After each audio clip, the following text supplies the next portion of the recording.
Voy a hablar de la prehistoria. La prehistoria de Sudáfrica se extiende desde la Edad Media de Piedra hasta el siglo XVII. Sudáfrica permaneció en la Edad de Piedra hasta que se introdujeron los primeros rastros de pastoreo hace unos 2000 años. Sudáfrica fue alcanzada por primera vez por el Homo sapiens hace 130.000 años. La migración bantú llegó a la zona que hoy conocemos como Sudáfrica alrededor de la primera década del siglo III, hace unos 1800 años, desplazando en gran medida a la población indígena Khoisan. Los primeros reinos bantúes se establecieron en el siglo XI.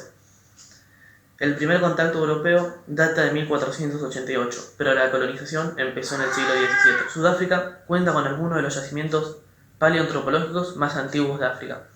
Hace millones de años fue habitada por el Australopithecus africanus, que sobrevivía recolectando raíces, frutos secos y vegetales, moluscos, cazando y pescando. Le sucedieron varias especies de Homo, incluyendo el Homo habilis, Homo ergaster y el Homo sapiens. Bosquimanos, desde hace 100.000 años, y posteriormente los hotentotes actuales, fueron los primeros grupos humanos en habitar Sudáfrica. La primera llegada de los europeos a la actual región de Sudáfrica se le atribuye a los portugueses, especialmente a Bartolomé Díaz, quien en 1487 d.C. desembarcó en el punto más austral de este mismo continente. Su viaje fue inmortalizado en el poema épico Os Luisiadas, de Luis de Camoens. El 6 de abril de 1952, Jean Van Riebeeck estableció un puesto de avituallamiento en el Cabo de Buena Esperanza para la compañía neerlandesa. Este iba a servir para dar abastecimiento a los barcos y para descanso de los marineros. La colonia se seguía expandiendo lentamente hasta que finalmente se toparon con los pueblos Xhosa en la región del río Fish. Esto dio origen a las llamadas guerras de fronteras del Cabo, las cuales se dieron principalmente a causa de las tierras o de los víveres.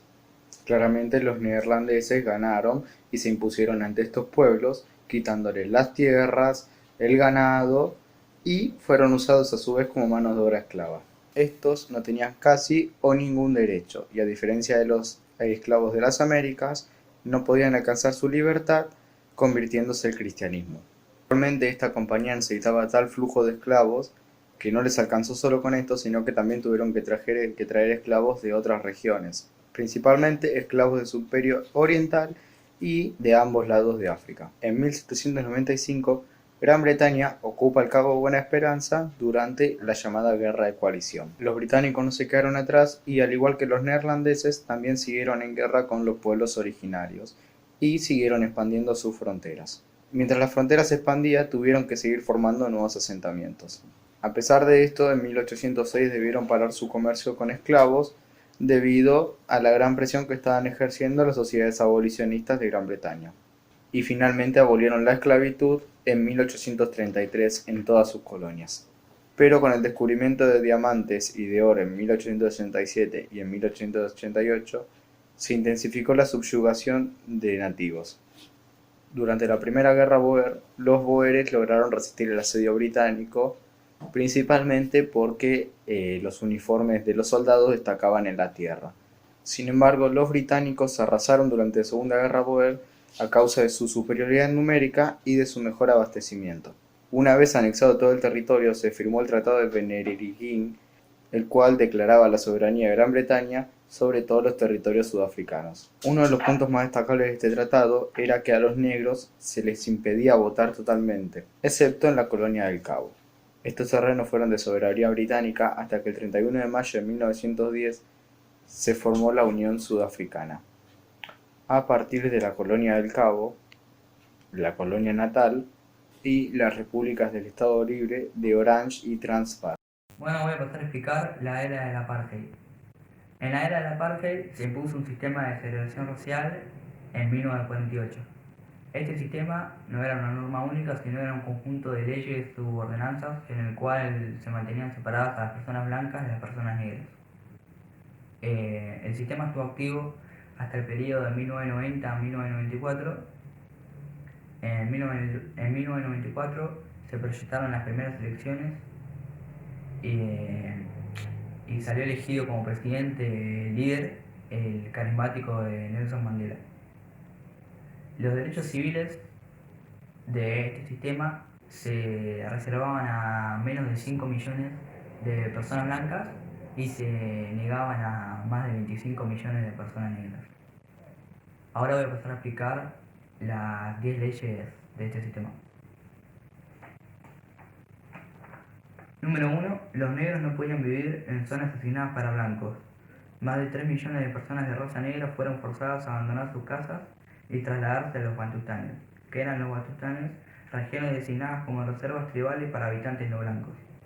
Número 2. A los negros no se les permitía entrar en zonas asignadas para población blanca, a menos que tuvieran un pase emitido por la policía. Los blancos también tenían que portar un pase para entrar en las zonas asignadas a los negros. Número 3. Los negros no tenían derecho al voto. Número 4. Los matrimonios y las relaciones sexuales entre blancos y negros estaban totalmente prohibidos. Número 5. Casi el 70% de la población negra tenía prohibido adquirir tierras y además podían ser desposeídos de ellas. Número 6. Los negros tenían prohibido intervenir en actividades políticas y por lo tanto no podían ocupar cargos en las administraciones. Número 7. Se prohibía a los negros establecer negocios, ser propietarios de empresas o ejercer prácticas profesionales. Número 8. El transporte público como los trenes, autobuses o taxis estaba dividido con zonas y compartimientos independientes según el color de piel. Número 9. En material de derecho a la educación también existían restricciones para la mayoría de sudafricanos. Y número 10. El acceso a los servicios sanitarios era muy limitado. Mientras que los blancos contaban con un médico por cada 630 personas, los negros disponían de uno por cada 91.000 en las ciudades y uno por cada 174.000 habitantes en zonas rurales. El incumplimiento de estas leyes suponía la pena de cárcel. El gobierno de Sudáfrica se daba el lujo de detener indefinidamente a estos ciudadanos. La transición democrática se vio facilitada por un proceso único de la reconciliación y Ubuntu.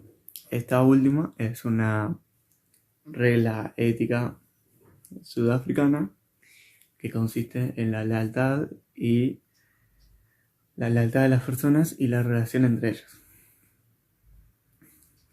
Gracias a esto, en 1995 se creó la Comisión para la Verdad y la Reconciliación, que fue liderada por el arzobispo anglicano de Ciudad del Cabo, Desmond Tutu, y cerró su informe en 1998. Esta comisión se encargó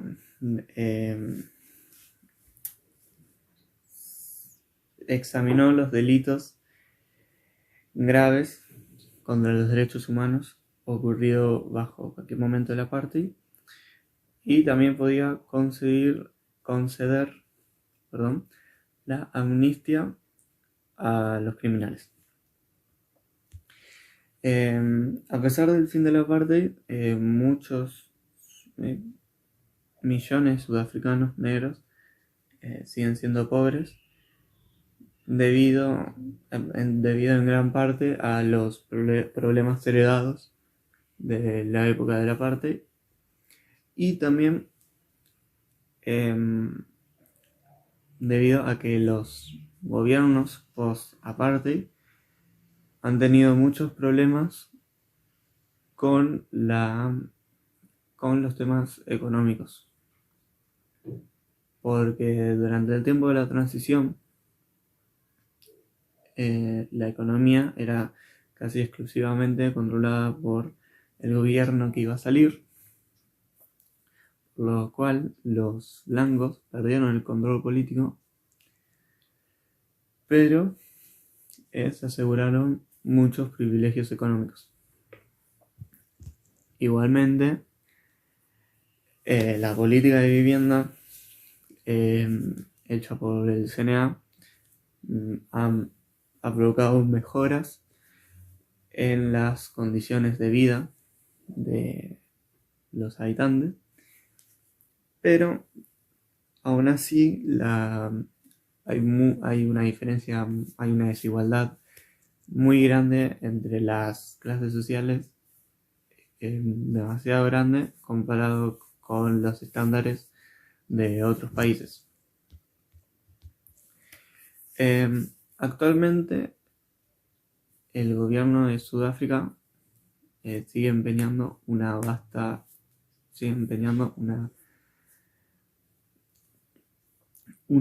reforma agrícola, de la cual consiste en que los terrenos que fueron robados a los negros durante la época colonial, que sean devueltos, que un 80% de estas tierras que son cultivables están en manos de los blancos. Entonces el gobierno quiere que las devuelva. La devolución de las tierras avanza muy lento todavía, ya que cerca de un 10% de las tierras fueron devueltas nada más, por lo cual provocó que el gobierno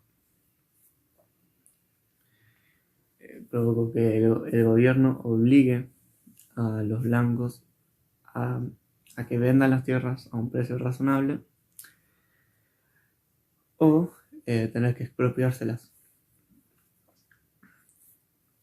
Además de esto, una legislación creada por el CNA consiste en que una de las varias legislaciones consiste en que no permite que los blancos ocupen numerosos puestos de trabajo, porque muchos de esos puestos y de muchos trabajos están reservados para negros.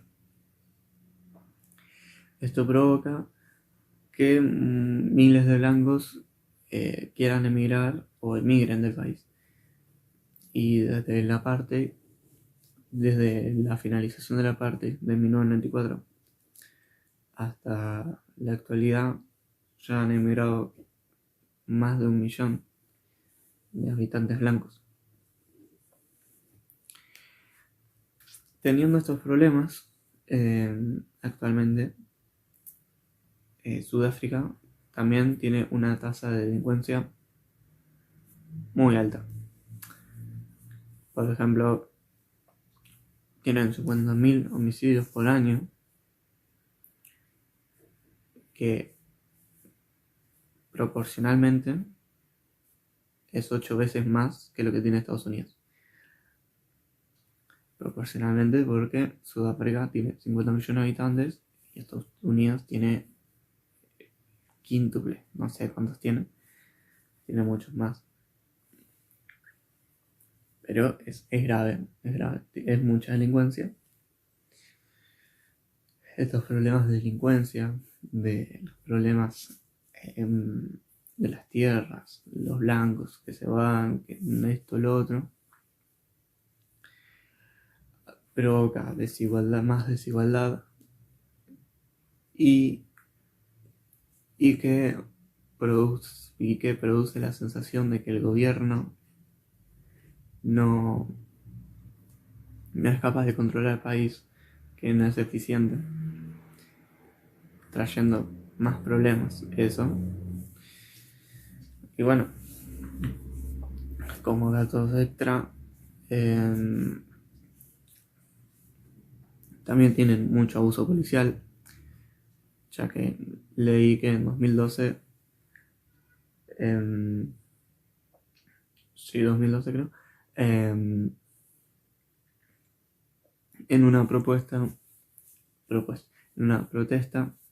de trabajadores mineros, murieron 34 personas, 34 trabajadores, en manos de policías que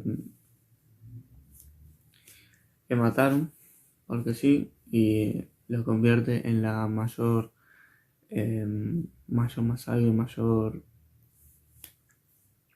masacre después de la apartheid. Así que es un país que tiene muchos problemas, que se pudieron independizar, hicieron grandes avances, pero todavía tienen muchas cosas por solucionar. Y todo esto, encima, si se le agrega que un líder de la CNA o del CNA, Jacob Zuma, que fue presidente de 2009 hasta 2018, tuvo que renunciar. En 2018 tuvo que renunciar porque se vio envuelto en problemas de corrupción, por lo cual genera más disturbios, más problemas en el país. La República de Sudáfrica es un país soberano, miembro de la Unión Africana, situado en África Austral, y cuya forma de gobierno es la República Parlante Modificada. Su territorio está organizado en 9 provincias. Su capitalidad tiene un estatus especial, pues la componen 3 ciudades: Pretoria, sede del Poder Ejecutivo; Bloemfontein, sede del Poder Judicial; y Ciudad del Cabo, sede del Poder Legislativo. Asimismo, la ciudad más poblada del país es Johannesburgo, siendo esta además una de las 40 áreas metropolitanas más grandes del mundo. Sudáfrica es conocido por su diversidad de culturas, idiomas y creencias religiosas, por lo que se la conoce como la Nación del Arco Iris. 11 idiomas son reconocidos como oficiales por la Constitución de Sudáfrica. Es un país étnicamente diverso. El 80% de la población sudafricana es negra, la cual está dividida en diferentes grupos étnicos. Además, cuenta con las mayores comunidades de habitantes de procedencia europea e india, así como de comunidades multirraciales del continente. Es uno de los miembros fundadores de la Unión Africana y tiene la mayor economía del continente entre todos los miembros. Es también un país en el que existen grandes desigualdades entre los distintos grupos sociales.